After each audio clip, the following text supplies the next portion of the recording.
Retrouvez Instant Mag, votre magazine quotidien présenté par Magali Barthès.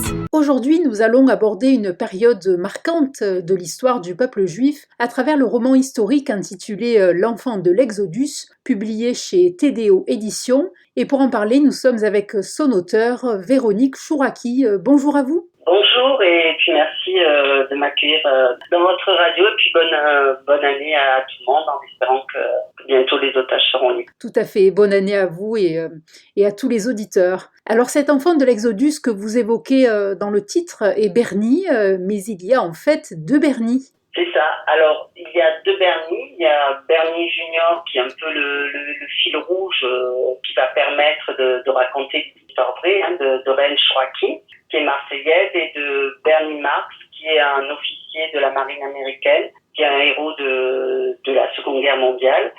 Et je savais pas comment faire rejoindre ces deux personnages principaux, et c'est Bernie Junior, leur enfant, qui va les faire se retrouver, et en réalité, je n'ai fait que respecter la vérité de leur histoire, puisque c'est comme ça que ça s'est passé. C'est Bernie Junior, qui est un enfant de 1948, un Marseillais, et qui n'a pas le même nom que sa mère, qui s'appelle Chouraki. Lui, il a un nom américain, Marx, Bernard Marx. Donc, il sait qu'il a un père américain, mais il sait également, bien entendu, que sa mère est ce qu'on appelait à l'époque une chimère, c'est-à-dire qu'elle n'avait pas de mari. Et lorsqu'il est suffisamment grand pour comprendre, il va partir à la découverte de son père, puisqu'il sait qu'il est de Cincinnati. Et à Cincinnati, sans rien dire à sa mère, il va faire la liste de tous les marques qu'il y a dans l'annuaire téléphonique. Et on est dans les années 60. Et après de nombreuses recherches, il va quand même avoir le bonheur de retrouver son père. Donc ça s'est exactement passé comme ça. Et l'autre personnage central de votre livre, donc que vous évoquiez, est celui de Reine, une femme à poigne. Et c'est à Marseille qu'elle rencontre Bernie Senior. C'est ça. Alors, Reine est marseillaise. Elle est née en Algérie et ses parents ont décidé de venir à Marseille avant la guerre, bien entendu, dans les début des années 30.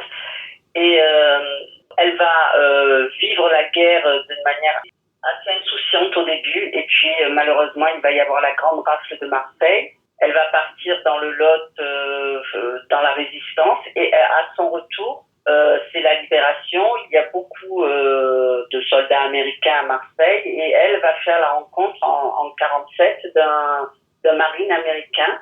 Et en fait, elle va participer sans le savoir au départ des Juifs pour la Palestine, puisqu'elle va rencontrer Bernie. Et Bernie, à ce moment-là, n'agit plus en tant que marine américain, mais il travaille pour la Ghana et pour faire partir donc les anciens déportés des camps de concentration pour les faire immigrer en Israël.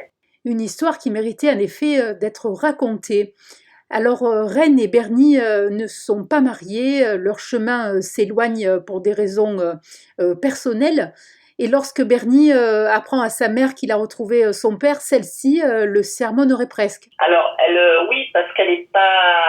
Pour elle, le passé, c'est le passé, donc elle ne veut absolument pas entendre parler de ce père. D'ailleurs, elle n'a jamais rien demandé à Bernie Marx Senior, qui a reconnu son enfant, mais qui ne l'a jamais revu. Et elle l'a élevé toute seule, et elle veut rien devoir à aucun homme. Elle est d'ailleurs restée célibataire toute sa vie. Et avec une certaine mauvaise foi, elle va dire à son fils, mais si tu me l'avais dit que tu voulais rechercher ton père, je t'aurais tout expliqué, je t'aurais tout dit. Mais en réalité, à la suite de cette première rencontre entre les deux Bernie, les liens vont se renouer entre Reine et entre son ancien amoureux. Après, on va se rendre compte que quand même, ils se sont séparés, alors par les circonstances, bien entendu, de l'histoire, mais c'est surtout parce qu'elle est profondément patriote, profondément française, et lui, bien que ce soit quand même celui qui était présenté en France comme le capitaine de l'Exodus, est également profondément américain, et aucun des deux, finalement, n'acceptera de partir en Terre Sainte, en Eretz Israël, et chacun restera dans son pays, parce qu'ils sont tous les deux profondément patriotes. Et si vous avez décidé d'écrire ce livre, c'est aussi parce que cette histoire que vous relatez est aussi celle de votre famille. Alors, moi, j'ai découvert cette histoire par hasard, mais effectivement, c'est l'histoire de ma tante. Comme quoi, finalement, il y a encore beaucoup de non-dits dans les familles. Moi, j'en avais jamais entendu parler enfant. Et j'ai connu cette histoire par quelqu'un d'étranger, finalement, à la famille. J'ai eu la chance de pouvoir rencontrer Reine et de pouvoir l'interviewer. Elle m'a raconté, effectivement, comment elle a vécu la rafle, comment sa famille a souffert de la guerre, parce que c'est également quelque chose que même les Marseillais ne connaissent pas vraiment, hein. Cette grande rafle de Marseille, hein, qui a fait évacuer tout le quartier du Vieux-Port qui a été détruit. Et donc j'ai connu la grande rafle du Vieux-Port à travers elle. Et bien sûr, j'ai vu que cette vie complètement romanesque qu'elle a vécue avec la rencontre avec Bernie Marx, qui était quand même celui qui a formé les marins palestiniens, puisqu'à l'époque, hein, les Palestiniens, c'était les Juifs, et qui les a formés pour pouvoir piloter ce bateau jusqu'à Haïfa. Avant l'histoire de l'Exodus, qui a piloté de nombreux bateaux vers Israël, hein, par la Yabès.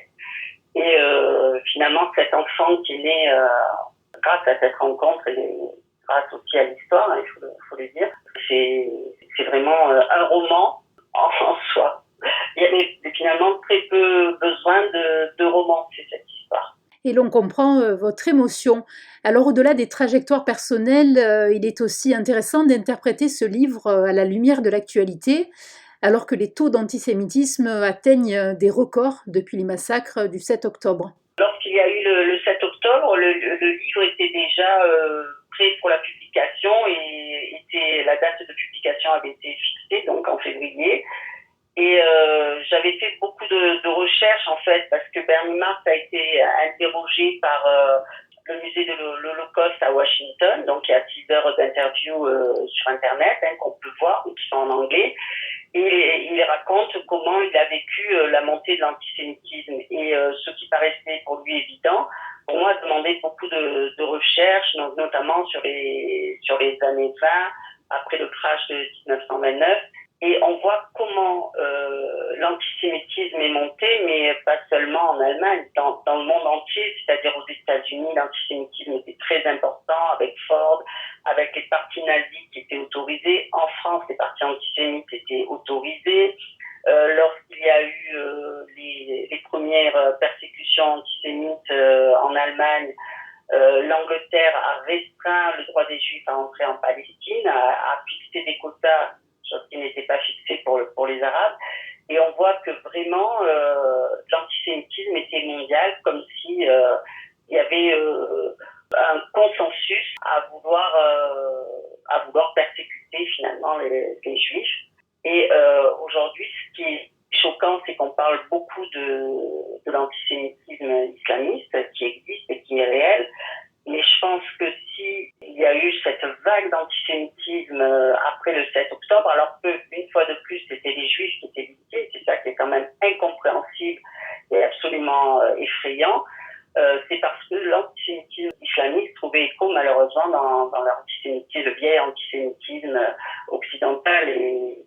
Et moi, je peux pas m'empêcher de penser à ces ministres qui, au lendemain du 7 octobre, ces anciens ministres français qui, au lendemain du 7 octobre, ont repris les vieux poncifs des Juifs puissants qui avaient de l'argent, des Juifs empoisonneurs de puits et tueurs d'enfants. Et ce que je montre aussi dans mon roman, je pense, c'est que malheureusement, les Juifs sont souvent aussi des gens pauvres. La famille de Rennes, c'est quelqu'un de pauvre, donc tous ces fantasmes sur la puissance des Juifs est absolument effrayant. Et on se rend compte qu'en fait, finalement, ça permet l'antisémitisme de trouver un consensus pour pouvoir oublier les vrais problèmes, je pense.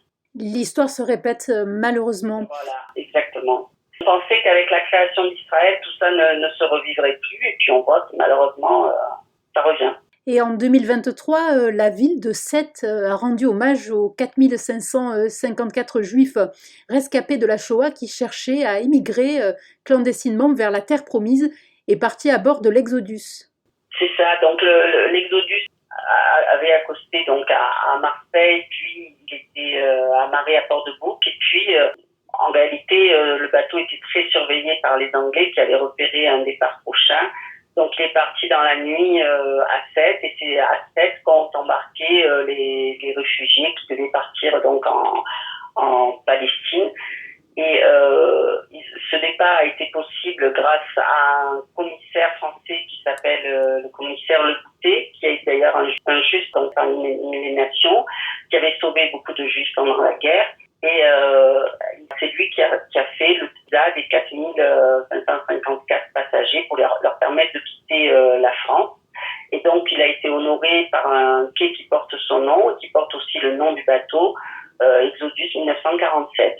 Donc, lors de l'inauguration de ce quai, il y avait des survivants du bateau, des enfants de survivants, et il y avait également la présence de Bernard Marx Junior, qui a pu honorer la mémoire de son père, puisque c'est lui qui a permis au bateau de partir de Sète. Et c'est lui également qui a piloté le bateau lorsqu'il est arrivé à Haïfa, puisque le capitaine ne pouvait pas, puisque Ike Aronovitch était palestinien, donc s'il se faisait attraper par les Anglais, il aurait été condamné à mort, alors que Bernie Marx, en tant qu'Américain, ne risquait pas de mort. Donc c'est lui qui a fait accoster le bateau à Haïfa. Eh bien, merci beaucoup Véronique Chouraqui d'avoir évoqué votre livre pour Radio JM. Je rappelle donc le titre de ce livre, L'enfant de l'Exodus, publié chez TDO Éditions. Merci à vous.